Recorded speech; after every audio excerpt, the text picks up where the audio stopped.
एक गांव में एक चरवाहा रहता था। वह रोज की तरह अपनी बकरियों को जंगल में चराने के लिए ले जा रहा होता है। सब कुछ सामान्य चल रहा होता है। तभी बहुत तेज चीख की आवाज सुनाई देती है। उसकी दोनों बकरियां बहुत डर जाती हैं और वहां से भाग जाती हैं। दीपक अपनी बकरियों को यूं भागता देख घबरा जाता है। अरे ये क्या, ये कैसी आवाज थी? मेरी बकरियां कहाँ चली गई? मुझे उन्हें ढूंढना होगा। फिर दीपक अपने बकरियों को ढूंढता ढूंढता जंगल में बहुत अंदर तक चला जाता है, लेकिन उसकी बकरियों का कोई नामो निशान नहीं होता है। अरे यार, अब ये दोनों बकरियां कहाँ चली गई? अगर मैंने इन्हें खो दिया तो मेरी पत्नी बहुत नाराज हो जाएगी। अब मैं क्या करूं, कहाँ ढूंढूं इन्हें? फिर वह बहुत देर तक इधर उधर ढूंढता रहता है, लेकिन उसे कोई सफलता नहीं मिलती। तभी अंधेरा भी हो जाता है। मैं जंगल के बहुत अंदर आ गया हूँ। कोई मेरी मदद करने वाला भी नहीं है। अरे भाई, कोई है? कोई मेरी आवाज सुन रहा है? दीपक के इस तरह चिल्लाने से एक चुड़ैल की नींद खुल जाती है। अरे ये कौन है? लगता है मेरा शिकार आसपास ही है। तभी वह चुड़ैल दीपक की आवाज का पीछा करते करते वहां पहुंच जाती है। आज तो मजा आ गया। हे भगवान, यह मैंने क्या कर दिया? चुड़ैल जी मुझे छोड़ दो। वैसे ही मेरी दोनों बकरियों का पता नहीं कहाँ चली गई है। मैं बिना बकरियों के घर गया तो मेरी बीवी वैसे ही मुझे घर में घुसने नहीं देगी, और ऊपर से आप भी यहाँ आ गई हो। आज का तो दिन ही खराब है। हे भगवान, अब क्या करूं? तू मेरा शिकार है, तू कहीं बचकर नहीं जा सकता। फिर इतना बोलकर चुड़ैल दीपक के अंदर घुस जाती है। अरे ये मुझे क्या हो रहा है? थोड़ी देर में वह अपने घर पहुंच जाता है। वहां उसकी बीवी पहले से ही उसका इंतजार कर रही होती है और वह बहुत गुस्से में होती है। आ गए, कहाँ थे इतनी देर से? मैं कब से तुम्हारा इंतजार कर रही थी। अगर आगे से देर से आए तो घर के बाहर ही सोना पड़ेगा, समझ गए?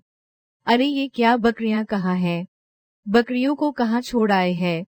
कहीं उन्हें किसी को तो बेच नहीं आए? ए मेरा सरदर्द मत कर, घर आते ही चिक चिक चालू कर दी। चल जा, मेरे लिए पानी लेकर आ। तुम्हारी इतनी हिम्मत कैसे हुई जो मुझ पर हुक्म चला रहे हो? कल की मार भूल गए क्या, या फिर से याद दिलाओ? अच्छा, अब तो मुझे मारेगी? तेरी इतनी हिम्मत, रुक तुझे अभी बताता हूँ दी।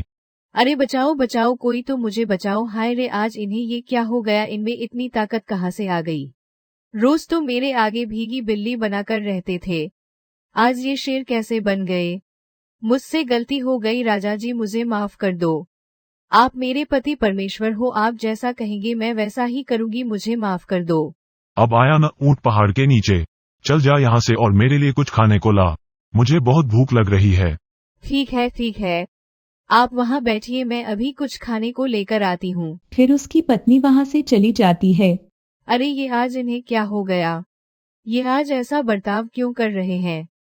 कल तक तो इनकी मेरे आगे आवाज भी नहीं निकलती थी, तो आज ये सब कैसे हो गया? उसे कुछ समझ नहीं आता यह सब क्या हो रहा है। फिर वह दीपक के लिए खाना लेकर जाती है। दीपक उसके हिस्से का भी खाना खा जाता है। उसकी पत्नी हैरान होकर उसे देखती रहती है। फिर दीपक पेट भर खाना खाने के बाद सोने चला जाता है। अजी सुनिए, सुबह हो गई, जल्दी उठिए, काम धाम नहीं करना है क्या? तेरी इतनी हिम्मत, तूने सुबह सुबह मेरी नींद खराब कर दी। रुक तुझे अभी बताता हूँ। अरे भागो रे भागो, अपनी जान बचाकर भागो। हे भगवान, लगता है ये पागल हो गए हैं। फिर वो भागती भागती पड़ोसी के घर में घुस जाती है। दीपक भी उसका पीछा करने लगता है, लेकिन वह जैसे ही घर से बाहर निकलता है तो वह जलने लगता है, क्योंकि वह दिन की रोशनी बर्दाश्त नहीं कर पाता। मुझे अभी वापस अंदर जाना होगा। फिर दीपक अपने घर के अंदर वापस चला जाता है। मैं बाल बाल बच गया। मैं दिन में बाहर नहीं जा सकता, मुझे इस बात का ध्यान रखना होगा। अरे ये क्या, ये कैसे हो सकता है?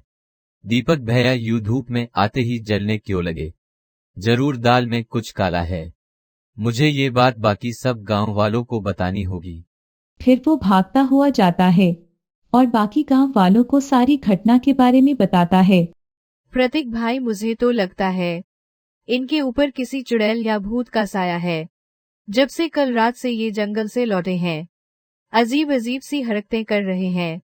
कल रात तो ये घर का पूरा खाना खा गए, मुझसे बदतमीजी भी की और इनकी आंखें भी चुड़ैल की तरह लाल हो गई है। तुम घबराओ मत बहन, चलो मैं तुम्हारे साथ चलकर देखता हूँ। फिर वे दोनों मिलकर उसके घर जाते हैं। वहां पहले से ही कुछ गांव वाले घर के बाहर खड़े होते हैं। फिर प्रतीक और रमा घर के अंदर जाते हैं। अरे दीपक, कहाँ है तू? जरा बाहर तो आ। तेरी रामा बहन के साथ बदतमीजी करने की हिम्मत कैसे हुई? दीपक को प्रतीक की बात सुनकर गुस्सा आ जाता है। फिर दीपक गुस्से में बाहर आ जाता है। कौन है तू? तेरी इतनी हिम्मत जो मुझसे तेज आवाज में बात करता है? रुक, तुझे अभी बताता हूँ।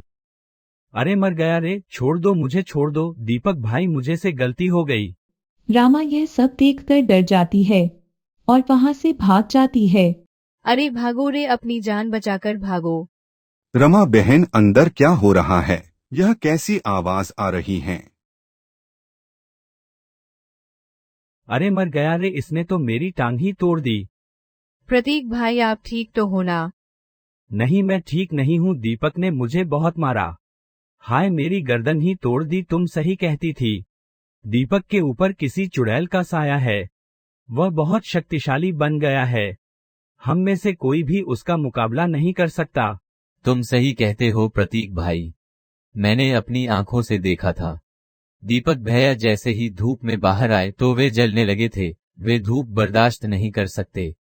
हमें किसी तरह इस चुड़ैल को घर से बाहर लाना होगा। लेकिन भाई, चुड़ैल तो बहुत ताकतवर है।